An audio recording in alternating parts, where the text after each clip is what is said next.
But for some people, summer is a time of food insecurity. For example, families whose kids were getting meals at school might now struggle to put food on the table over these months. Food Banks B.C. says demand has increased by nearly 60% overall since 2019, and that 1 in every 3 food bank users is a child. For more on this is Dan Huang-Taylor, Executive Director of Food Banks B.C. Thank you so much for joining us today. Thank you very much for having me on.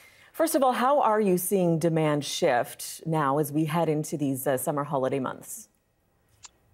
Well, historically, summer has been a quieter time for food banks in BC. But in the last couple of years, we just haven't seen that same seasonal dip that we once saw. It's just consistent demand.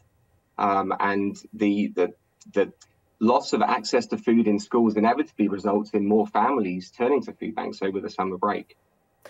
Is it just food insecurity overall driving that need, or are there other factors at play too, given those seasonal shifts you've seen in recent years? Well, there's different reasons that people will need to turn to food banks, but there's also other ways that food banks might support over the summer. We see an increased need in emergency food access supports as a result of wildfires and other major weather events.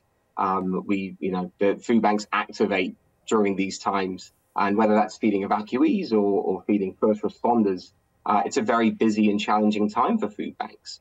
But as we saw in that weather forecast, it's not just the risk of fires, the risk of this intense heat, particularly to seniors and people who need to access hunger relief services but maybe can't do it safely, presents another challenge as food banks need to get services to those people who need access.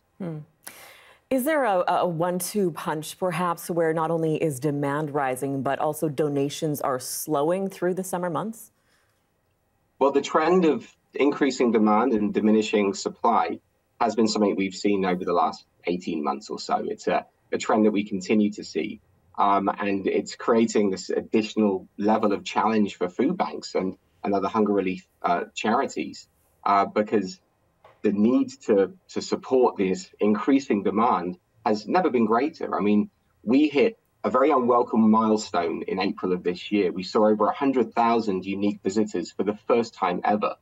And, as you mentioned, you go back to 2022, around the same time, it was about 75,000. So this increasing and ballooning demand and the ability to, for people to donate is more challenging than ever. So this creates some difficult times at food banks.